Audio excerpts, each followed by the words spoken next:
Hello, everybody. Welcome back to MasterAdvisor. I still see some people on their way in, but today is October 10th, 2024. This is episode number 97. We're going to be talking about building a sales team today, including some tips for owners about building a sales team, some tips for ICs about potentially presenting yourself to be part of a sales team. We have a lot to get to. We have a great guest I'm so excited to introduce, but I want to make a couple of announcements really quickly. The first is that speaker view is always going to be the best way to watch these. And again, you can switch into that on your top right where it says view. And then the chat is going to be open on the bottom right. And please drop whatever questions or comments you have in that chat. We're going to do our best to grab them as we go along today to incorporate them in the discussion. The chat is really a great vehicle to improve these and sort of tailor the content to what you need. So please don't be shy in the chat. It's open. You can open it up. It's available for everybody. So the chat is open as well. We're on a pretty nice roll here with MasterAdvisor. We've had some really great episodes the last three sessions. Number 94, we spoke about YouTube, building an audience YouTube, and we sort of did the same with 95 with TikTok. And then last week we had a cruise planners agent on who gave us some insight on the coolcations trend and how over tourism is going to impact the travel industry going forward. And that was a really great one too. It was sort of three distinct episodes. We're really excited to bring you all those a few ones that really sort of stood out to me over the last couple of months. As always, just want to drop the link to the YouTube page in the chat right now where you can find the past sessions. Any ones you missed, you can go ahead and watch there. If you want to rewatch one, it's there. If you want to rewatch today's, it'll be there later tonight or tomorrow morning too. So that's going to be your home for all of our video content, audio content, some really great stuff over there. So if you have some time, I know everyone's very busy, but if you have some time, please head over there. And then one more quick announcement before I go ahead and choose our sponsor for today. We'll be back on October 31st for a luxury cruise session talking about the selling points of these high-end ships sort of as a destination into themselves. We'll be talking about favorite experiences on those ships, itineraries. I have a feeling it's going to be a product-centric one. So if you are in the market and want to hear some commentary on that, or if you are not in that market and want to get an introduction to that, I think this one will be a really great one to get that. So the link to register for that is in the chat now. If you want to go ahead and do so, you can register as we move along today. If not, we'll be in touch with you over the next couple of weeks to get you registered for that. But I'm really excited about that one. Only a few more left towards the end of the year. So if you like these, if you like doing these as much as we like providing them, please go ahead and register for the last few. And we'd love to wrap up the year with you here. Okay, so now with that all out of the way, I want to introduce our sponsor for today's episode. We're really happy to welcome Rolf Logan from Swan Hellenic, who's here to tell us a little bit about Swan and what's going on in that space. So you might have to unmute, Rolf. Got it. Perfect. Now you can hear me, huh? Yes. Thank you, everyone, for joining. And it's our pleasure to sponsor this webinar with great partners and a great host in Geraldine, who will guide us and teach us how to create a very proactive sales force. And Swan Hellenic, you may or may not know, operates two small expedition ships. And when I say small, they're less than 200 passengers. I'm here at the IMEX show in Las Vegas, which is a meeting, incentive, conference, and event show. So our ships are very appealing to this market, as well as the general consumer who's looking for unpretentious luxury and also an expedition to participate in. So two small ships. We're working on a third one. Business is great. The expedition segment is growing significantly. Between 2022 and 2027, there will have been delivered 34 new expedition and luxury ships into the market. So as a counselor, it's important to build a proactive sales team because you can go out and not wait on a business to come to you, but go chase it. And we do that with agencies all the time. chasing at museums, universities, people who are interested in learning as they travel. So no Broadway shows, no magicians or anything like that, but mostly professors. And when we're traveling, we're speaking about the flora and the fauna of the area. We focus in the winter months in the Southern Hemisphere in Antarctica. We deploy 2 ships down there. And then in the summer, we go up to the Arctic. And in between, in the spring and fall seasons, we hug the coasts of South America and also Africa. So, you know, you could call us a Luxpedition, 5-star luxury mashed up with expedition. It's really in high demand right now. And you can see it by the shipbuilding that's going on. We're proud to say at this moment, we have the highest ratings on Cruise Critic of any cruise line out there. So feel free to contact any of our salespeople. We have a great sales force that's available to help you to tap into this very lucrative segment of the business where your clients appreciate travel agencies and you earn commissions with a comma. So with that, good luck. I'll pass it over to the TMR team and Geraldine. Thank you so much for having me today. Thank you, Rolf. Again, we really appreciate it. I just want to say I love that term, unpretentious luxury, because I feel like I speak to a lot of advisors, and when you pitch them on these, when you pitch clients on these ultra luxury cruises, they do have a worry about being pretentious on these ships. So it's great to hear that. I think it's a great term that travel advisors can use to market to their clients. So really appreciate your time, Rolf, and thank you for joining us today as well. Thank you. All right, so with that out of the way, yeah, we're going to go ahead and introduce our guest for today, someone the TMR team is really close with and someone we love working with. I'm really excited to be joined by Geraldine Ree. She's sort of a luminary in the travel industry. I'll let her give her own introduction about her history in the industry and her career. But Geraldine's here to talk to us about owners in particular. We're going to try to keep this conversation relevant to everyone in the chat. So if you have a question, please drop them in the chat. But Geraldine, first of all, thank you so much for taking the time and jumping on with me today. Yeah, you got it. Yeah, there we go. There you go. 4 decades in, we'll probably get used to that. So really excited to be here. Can't wait to dive into this conversation with you, Dan. I do see it as a conversation because it's so important, I think, to everybody in the distribution. Yeah. Would you give us sort of I know you've been at all of our shows, the travel marketplace shows, but would you please give us a little introduction about you, about what you're doing now, who you're working with, and sort of your experience, much experience in the travel industry? Oh, absolutely. It's a short walk from running in every pair of shoes in the travel industry. I started in the front line. I was 17 years with Princess Cruises. I fell in love with the supply side, but I was really curious about getting over to the retail side. So I was 11 years working in the retail part of the industry with Expedia Cruises. Loved every minute of it. And then I felt again that calling. And so for the last 4 years, I've been working exclusively in the strategic coaching space, helping travel advisors and travel agency owners build a stronger business despite all the challenges that we have, or because of all the opportunities we have.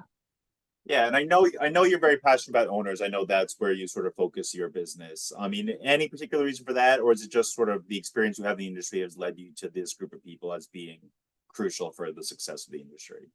Yeah, it's a great question, because when I first started coaching, I spent a lot of time understanding the front line, because I've always known, happy front line, happy owner. It's a very complex industry. And what I see is the pressure now, at least for the foreseeable future, is on agency owners. They have an amazing role that they play because they are our leadership. They are the future. And I didn't feel like there was enough resources really dedicated to helping them recruit and engage a high performing team. So, that's what it's my passion. Leadership is something I've always loved. And I feel like it's a great thing for all of us to lean into. Yeah, and I've been in some of your sessions about leadership and about agency owners and building the team. So we're really excited to get into it today. I want to set the scene a little bit first, Geraldine. Obviously, I was actually just talking about this with Rolf. Like, COVID destroyed so many of the trends in the industry. It sort of rocked all the stats we can sort of look to and see things happening. But one thing that's undoubtedly happening is this shift in models that the industry is going through. And I was hoping you could tell us a little bit about that, what you're seeing, what kind of shift in models are we seeing, and why do you think, what's the driving force behind it? It's a great, again, really right on point for what we're trying to accomplish is that I kind of think of it like the boiling frog. It's changed, shifted so much, so slowly, and then faster and faster. And we don't even realize how hot the water is until we're there. And in actual fact, in the last 4 decades, we've shifted from 10%, it used to be a handful of outside agents. They were the original hobbyists. They did it because they were passionate about taking groups, but 90% of the distribution was employees. And, we even saw this at the show where it really, it felt like an employee, it started to shift, but in actual fact, now 70% of the advisor workforce are independent contractors. And, we found ourselves waking up and saying, okay, well, how do I lead a team? Maybe you have a mix, maybe you have half employees and you feel like you have a need for more, and do you bring on employees, do you bring on ICs? So that's kind of where I think we've gotten ourselves to, is that it's here, it's now, and it's time to now sort of reinvent ourselves as leaders, taking advantage of really the opportunity that brings. Yeah, I think opportunity is a great word for it. I think also, like you said, it's also important to realize that this shift is happening now. So everyone's looking for answers for these questions. You mentioned staff dedicated to employees, to ICs. Everyone's dealing with these questions their own way. I talk to so many travel advisors and agency owners, which I'm sure you do as well. Everyone has a different recipe for success, it seems like, too. It does. Well, even the term, think about it, the term owner, right? I mean, you can be an owner, you want an owner's mindset as an employee. That's the ideal world, is that you empower your team no matter how they're compensated. And then we throw this term owner. Well, every IC owns their own travel business. And then what do you call an owner who has a team? So I think the industry, what do you think about that? Do you see that kind of in your subscribers and your readers? Yeah, it's very difficult. We try to get a handle on what's going on in the industry. We do a lot of reports, a lot of research, and it's very difficult. We had an internal discussion about this just last week. It's very difficult to get a handle on because it's all self-reporting and self-categorization. I think the industry is still grappling with what they are, what kind of terms they want to use, how do they want to distinguish different people as this shift continues. And I think there's 100% of shift into ICs. There's also people who are hiring employees and using them in non-sales role and employing ICs in just sales roles. Like, I think it's difficult to comprehend right now exactly what's happening, and I guess put numbers to what's exactly happening, which is, I think, a battle for everyone. But it's something we're definitely seeing, and it's something, yeah, we're having difficulty with as people who are sort of examining the industry as well. Yeah. And I think it'll help everybody when things settle down, the big lie, right? When things settle down, they're never going to really settle down, but coming to sort of shared, everything to me starts with shared understanding of, what are the opportunities, what are the models, and, what resources do they need? Because when it comes, so for example, I know we're going to dive into the recruitment piece, which is vital, absolutely vital. How you call out that position is really critical to the person who, we always think everybody knows everything in the industry. We're a little bit insular that way, but to the average consumer, they don't know the difference between a job and an IC. They really don't. They need it explained to them. So I actually wrote a white paper kind of just mapping out what those differences are to help people kind of take that off the table. So let's go ahead and jump into some of what specific to the topic today, which is building a sales team. I'm curious, like, in your opinion, Geraldine, we touched a little bit on it, I think, but why is it so difficult now for some agency owners to build a sales team? And I know there's a lot of owners in this chat right now or in this room right now with us who are shaking their head and saying they've had success doing it, but I know there's still a lot of agency owners who are having difficulty building a efficient and full sales team. Yeah. It's the core question, right? I think that's the question we all have to answer. Why is it so hard? In a recent survey, talked about 66% of agency owners find it hard or very hard to recruit a proactive sales team. And it comes down to one thing, I think. It comes down to competing commitments. We as an industry just from the jump make it so complicated. We throw so much at experience, new regardless. The scope is so broad that we lose sight of sales. It comes down to a really simple business. In actual fact, is it's about creating customers one at a time. But we feel like we have to prepare, the traditional travel agency model and the employee, we were generalists, and we did have this comfort that we were product knowledge experts. And so my opinion is that, the competing commitment, it's where's that fine line of how do they know enough to be effective? And then what's too much information? Our brains are not built for the kind of training that we're expecting advisors to go through. Okay, let's I want to launch a poll because we have about 50 people in here with us. And I'm just curious to see how many people consider themselves an owner versus how many people maybe do not. And I know the topic of today is sort of might dictate the results for this, but I also am pretty curious of what kind of response we get. Yeah, All right. good Yeah. question. Yeah. All right, I think let's jump into recruitment.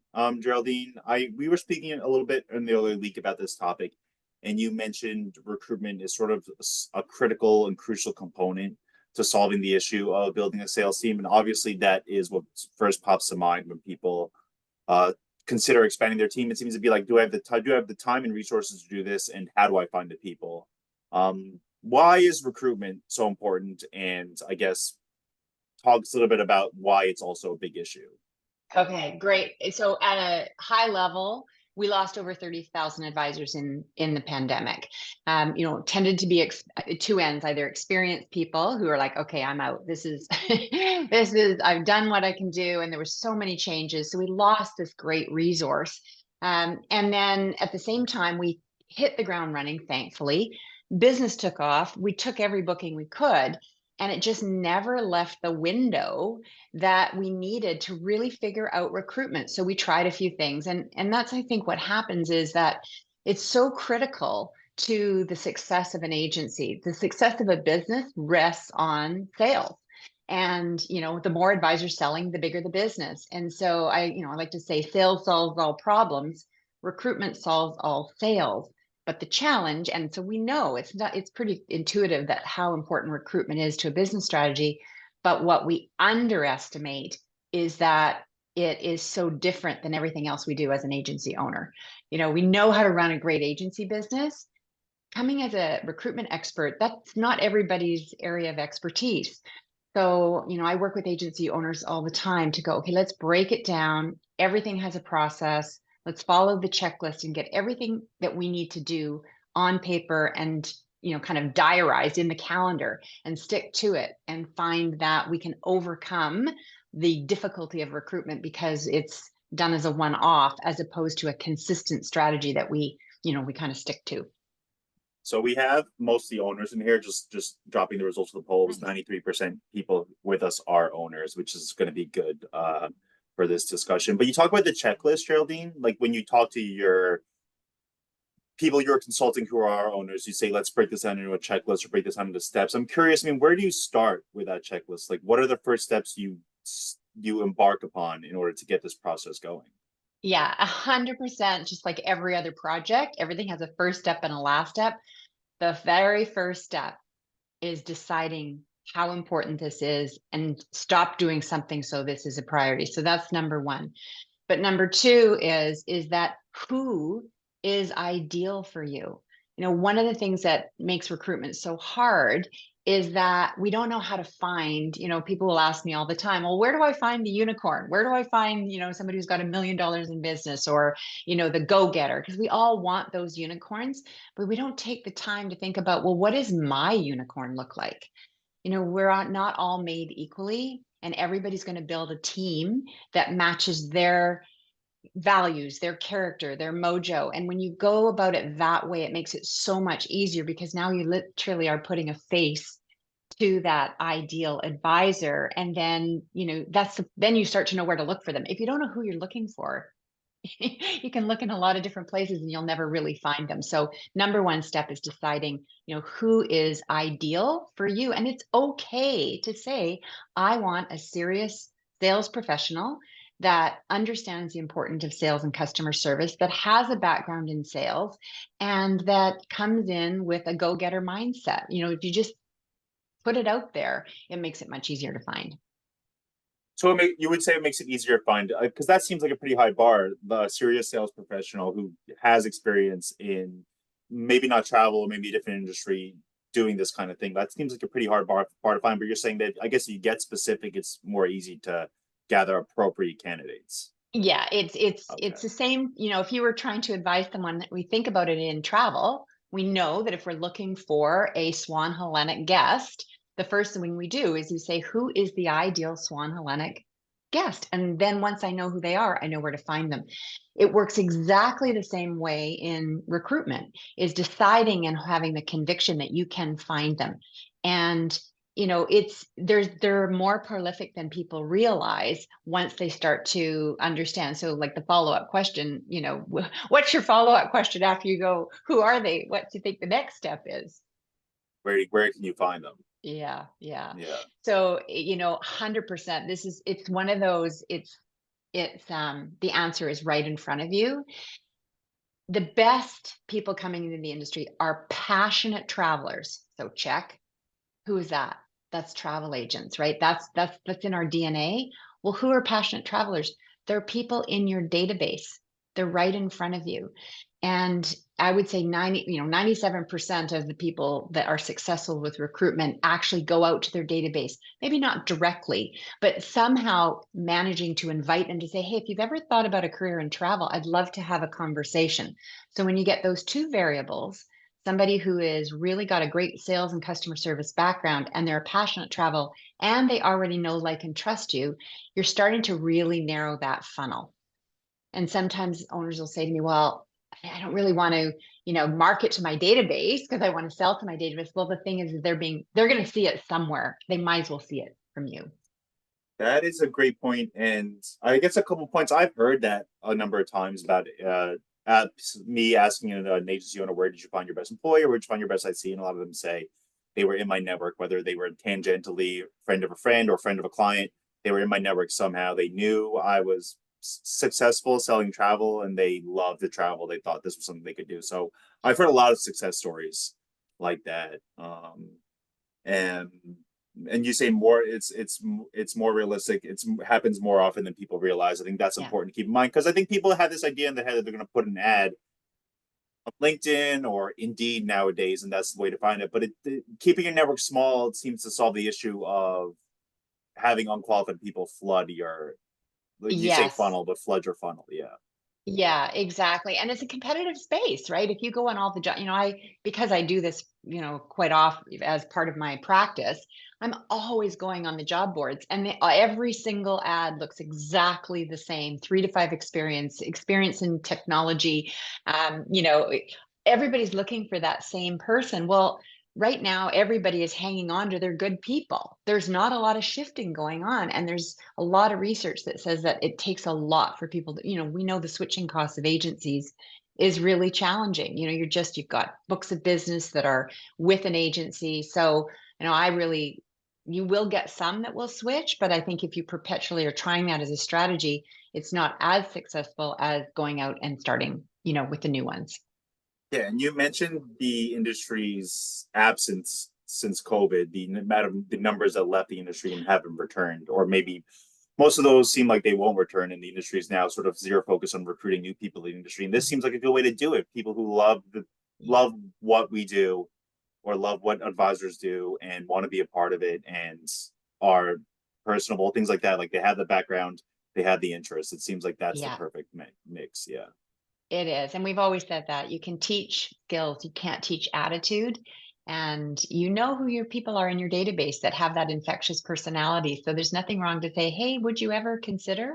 One of my clients, she had, during the pandemic, she had a breakfast meeting with all small business owners in her community just to keep each other's spirits up.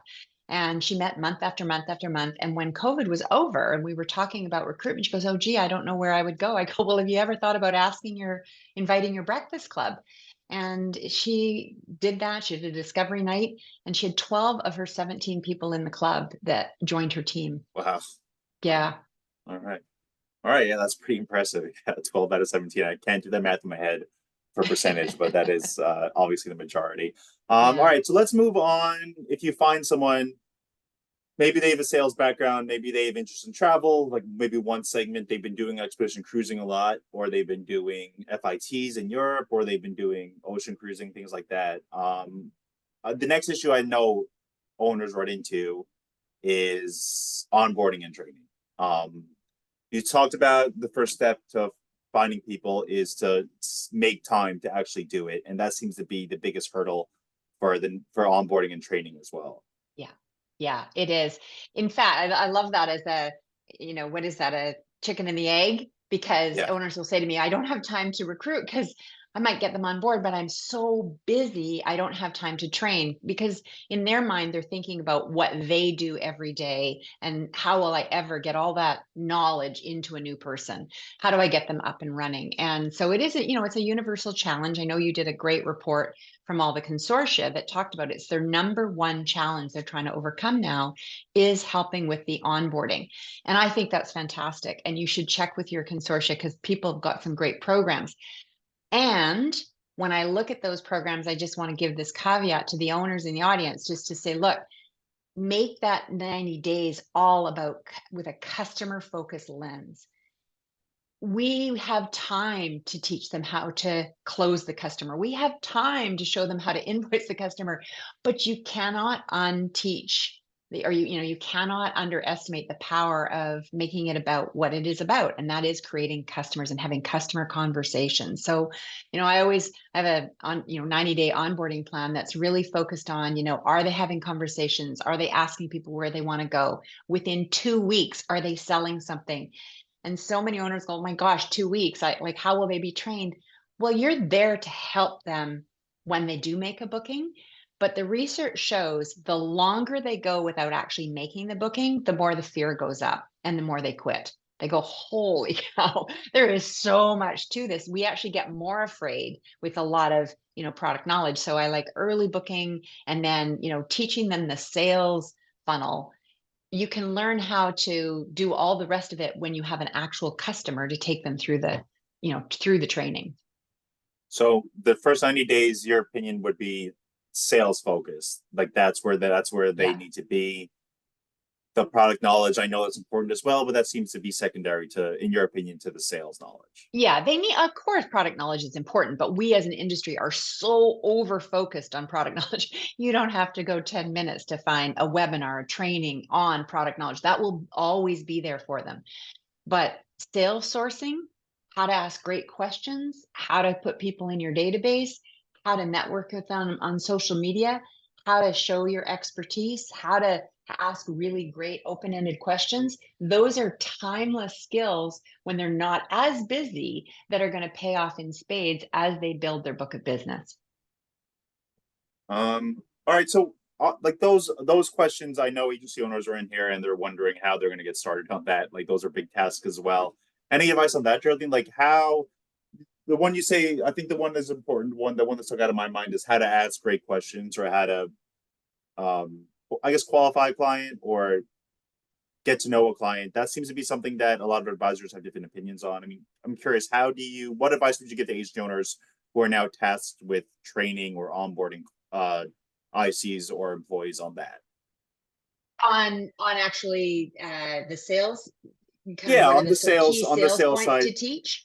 Right. Or talking with, even just basically something as simple as talking with a client. Yeah. I mean, the very simplest things to overcome is the nerves around having vacation conversations. What happens is the owners, when they start, they feel like they have to know anything, or ICs when they start. And just to say, teaching them that beautiful skill that, great salespeople ask a lot of questions. You actually don't need a lot of product knowledge or customer knowledge, but you do need a set of really great questions to lead them up to the sale. So if owners want to think about that, like what are their best questions? How do they qualify customers? And have that documented somewhere so a new person can come in and make 75 calls or emails or texts or however they want to get in touch with people.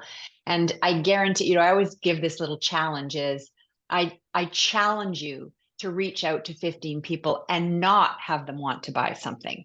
So, it's such a natural, it's like stepping off a curb, but for some reason, we just almost put that fear of not being proactive at the very, very beginning. And trust me, it gets harder the more they've been around. So yeah, that's what I would say, is just keep building that database, building those customer names, emails, phone numbers, all the stuff you're going to need down the line. One thing I thought was interesting too is that you mentioned having them make a sale within a fairly short amount of time. That seems to be important too. I've spoken to a couple of agency owners about the hiring process and the hiring difficulties over the last 10 months or so, and one of them mentioned they were losing people because they were coming into the agency, they were cold calling, they weren't having any success, and because of the way the compensation model is, they were getting frustrated. Everyone needs money to live, and they were leaving the agency. And for you to zero in on making sure they have a sale, making sure they make a sale, seems to be pretty crucial.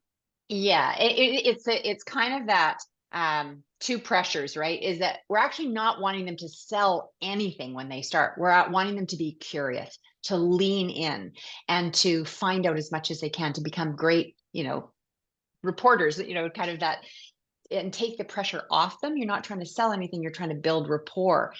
And at the same time, you will naturally get a sale. Somebody is going to say somewhere, I'd like to book something.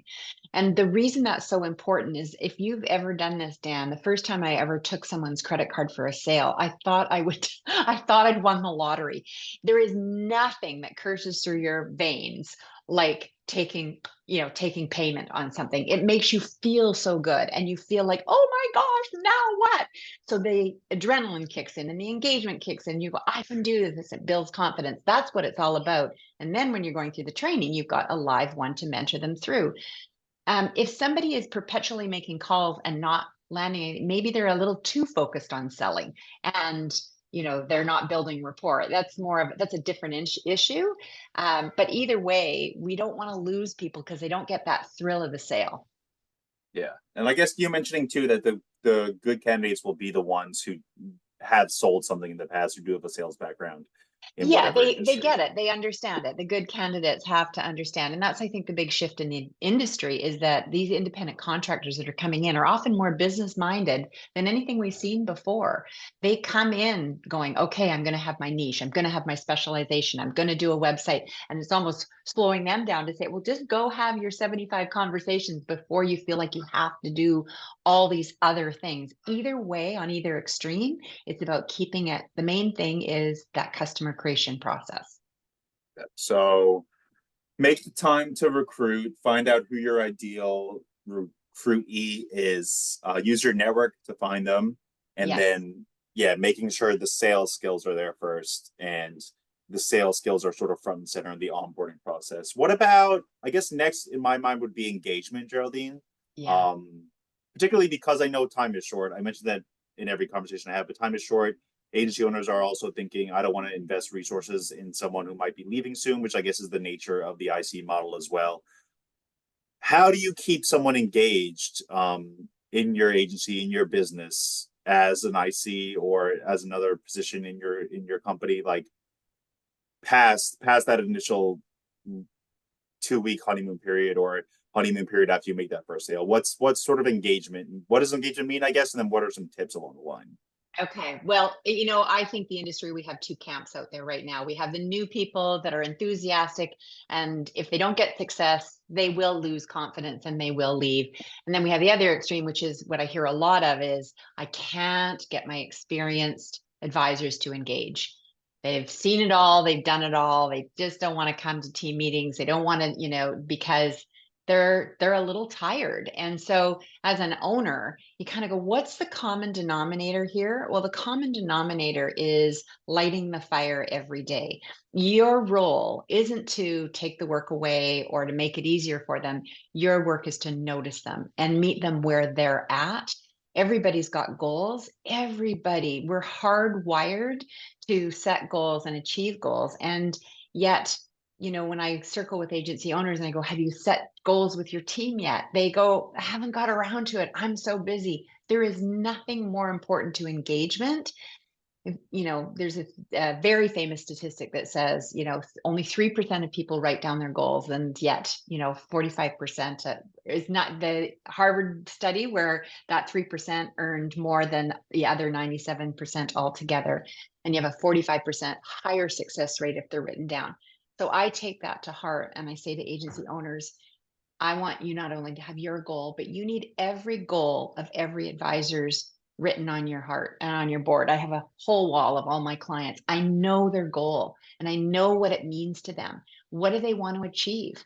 Maybe they're at the point in their career where I don't want to be all things to all people anymore. I just want to focus on my luxury clients, my, expedition clients. And that's okay. It's as a leader going, yeah, that's okay. How are we going to make that work for you?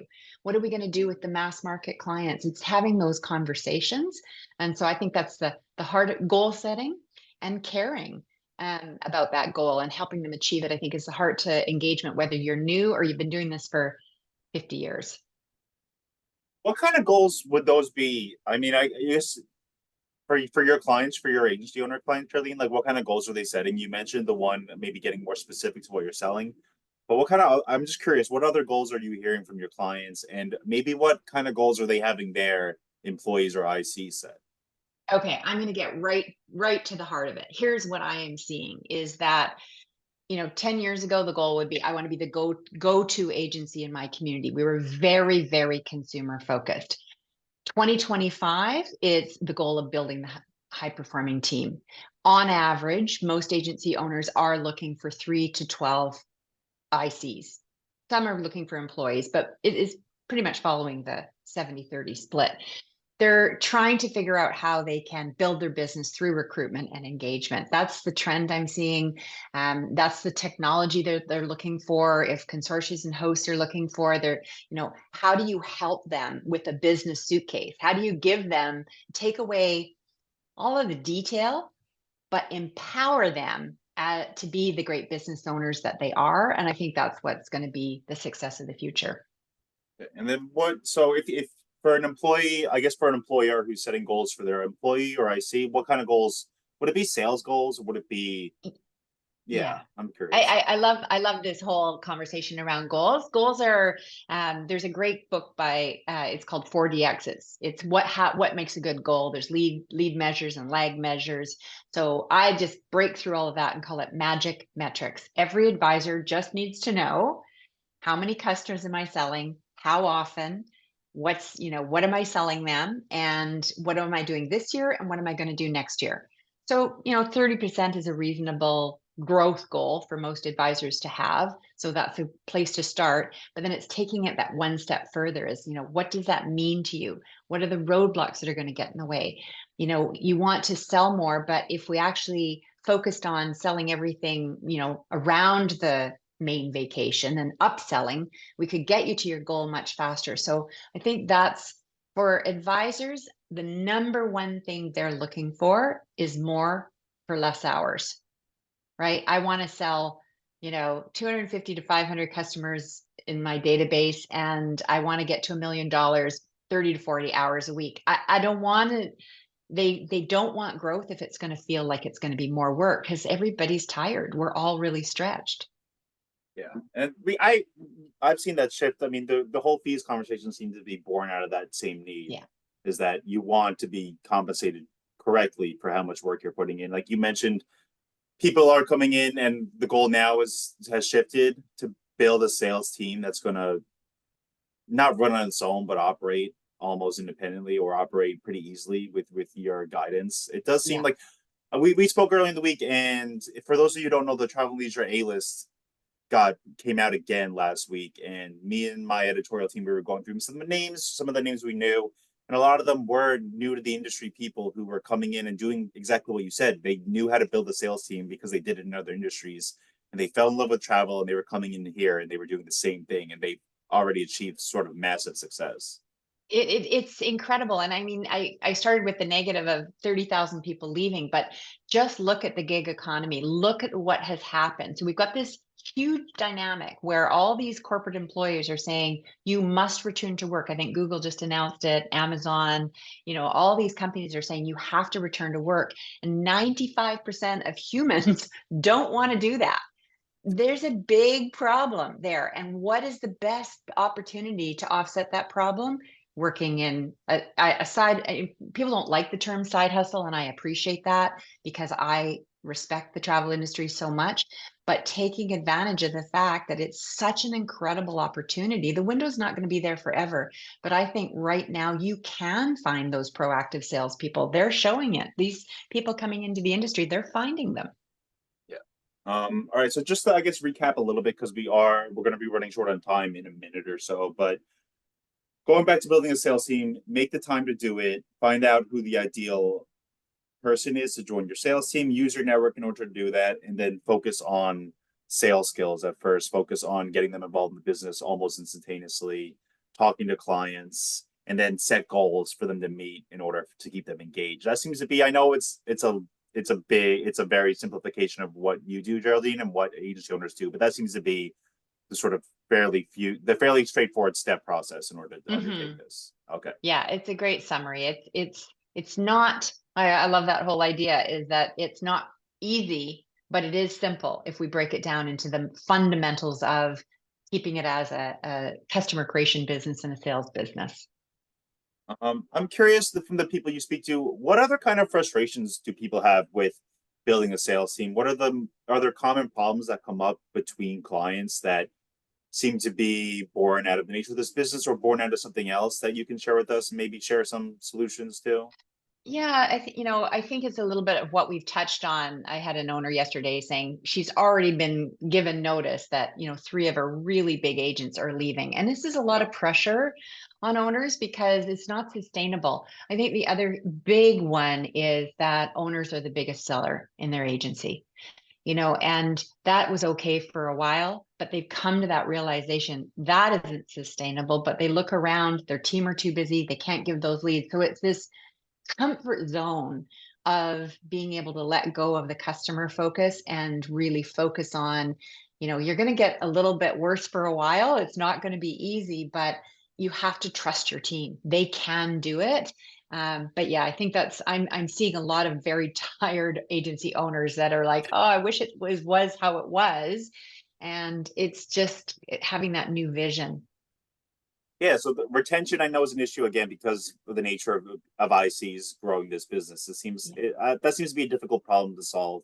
I know some agency owners have felt like they've solved it, but you never know. You're going to wake up to an email from your top selling IC that says, "I'm doing something else starting soon." Yeah. So, I mean, what about retention? I mean, is that just something that sort of comes with the travel industry being the way it is? Yeah, it's been it's called the grandchildren syndrome. It's like you get this great producer and then along come the grandkids, and they might not have been able to stay at home with their own children, but boy, oh boy, they're not going to miss their grandchildren's life. So I've always advocated for, it does have a curve. We do have a life cycle, so we've got to be replacing that before that announcement comes. That's a good But point. the other end of it is that you spend all this time and all this effort of, bringing people on, or, they're really interested and then they ghost you.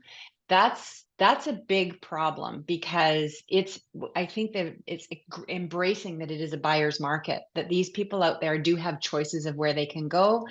So just like you would never let a world cruise lead go cold, if you get an IC that's interested and qualified, you've got to be really timely and staying on top of them, because they'll get really excited at first and then they won't respond to emails. And it can be really frustrating to an owner to have those people who take up time and resources and don't engage. So on both ends, the new and the experience, it's like keeping that engagement going. All right, that's perfect. So retention is going to be about engagement. It's also going to be about accepting that this is sort of something that happens, and having not people ready to go, but being comfortable adding to your team constantly or consistently. Almost. That's it. Dan, you've nailed it. That's what it is. Yeah. It's not, recruitment is a strategy. It's not an event. It's from now on in the industry, we just have to get better at it. And then the other problem you said, I guess, letting go, Geraldine, is another one too. When you do start building a sales team, when you are seeing more success, letting go from the tasks you feel like you performed well and helped build your agency. That seems like an important one. Any advice there on letting go of some tasks? Oh, yeah. Dan, you keep asking me these questions that I have lots of opinions on, but it's just, it's just from seeing it for so long, not going too long before you bring in a right. I said, every business owner needs a right arm and a left arm. The right arm makes sure that you know where the money is and the money's coming in and that you can afford it, and knowing your numbers so that you know you can invest. You've got to go down to invest to bring in your left arm. If you bring on 12 or 20 or 30 ICs, nobody is saying you have to do it all. You can't. That's the whole beauty of recruitment, is that it's allowing you to bring on a leadership team. You've been doing this for a really long time. So, we're trying to get you to the point where you're working on your business and not in the business. So a lot of the coaching I do is helping people have the courage to bring on a leadership team to then be able to coach and do those engagement things that they have to do that are really time consuming, but they are really important. So we're almost out of time. There's one more topic I don't want to forget to ask you about. You've been at all of our conferences, like I mentioned. I know you're sort of across the industry in North America now, Geraldine, as well. So you're at a lot of different conferences. I'm curious, the buzzword for 24, and I know we're coming to the end of 24, it was definitely artificial intelligence. I want to sort of hear your take on AI in the travel industry, particularly with owners. Like, what can AI do for you as an owner? Ugh. I know owners aren't afraid of it too, but why should you not also be fearful of it? Yeah, it's game changer. So a year ago, I think I was going to speak at the conference on AI, I think there's human intelligence and artificial intelligence, and it's all about customer intimacy. Those are sort of the big buzzwords coming out of 2024. And most people are jumping in and figuring it out, but there is just endless opportunity to use it as a thinking partner. For example, you can take everything you know about training and put it all into a learning module and say, these are the 20 things I think I need to do. Get rid of the top and bottom 3 and put them in the right order. That's what AI does better than anything else. Yes, there's lots of speculation on accuracy and those kinds of things. And, I'm not the expert in using it as a consumer tool. But what I do use it every single day in helping my clients is understand, how do you create your prompts and your biases in your learning module to help you do things like recruitment. To be able to give you your processes, to be able to, I learned it just like you do anything else. I set a goal for 30 days, 15 minutes a day, and I'm good enough to be dangerous. And I think that's what I would say to owners out there is just, you have to, there's a lot on your plate, but if you're missing AI as a thinking partner, it's just making your job harder. It can make your job so much easier. I guess organizing your thoughts seems to be that seems to be a simplification of it too. Like, it's going to help you organize, or I guess we talked about step 1 for a lot of these processes today. It'll present you with an option for step 1 as well. Yeah. Step 1 is learn how to do a good prompt.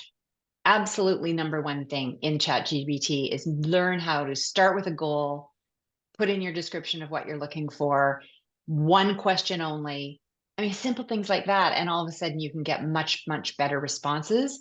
So my partner knows that I am a business coach and strategist. And so it talks to me, he calls me a strategist. And so, yeah, that's the kind of thing you want it to do.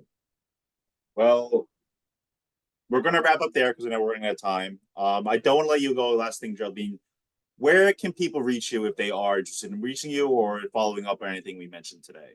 I would love to have a conversation. If any of the things we talked about today, I know I glossed over things, and I don't want to underserve how challenging it is. So if you just want to have a conversation, Geraldine@geraldineree.com is my email. My website, same thing, geraldineree.com. So, I'm easy to find. I've mentioned a few tools, the recruitment checklist, the ideal travel advisor. I'm happy to share those with your readers so that they can at least, put away 4 hours quiet time and really figure this out, and then give me a call. Yeah, we'll get the link to your website. I know it's in the chat now. We'll get it in the follow-up recording of this, and we'll get the links to those 2 things as well, Geraldine. Thank you so much for your time. We always love having you at Travel Market Report, Travel Marketplace. We really love talking to you, Geraldine. I know we'll see you soon too, but I just want to say thank you for your time this week. Oh, Can I just say how much I love working with Travel Market Report? It's such an incredible resource. You know, there's every single advisor, the tools you offer, the tips you offer are so, that's how I found you. That's what, you know, that's where our relationship started. And I also want to thank everybody for coming and wish all of my Canadian friends a beautiful Thanksgiving weekend. I'm very grateful for all of you. And yeah, happy Thanksgiving. All right, awesome. Yeah, I know this was an owner-centric one, and I know owners is a smaller sort of population. So I just want to thank everyone myself for coming out too. Again, we'll be back in a couple weeks for the luxury cruise conversation. So I'm excited about that. But until then, again, everyone stay safe, stay healthy, and yeah, we'll see you all very soon. Thanks, everybody.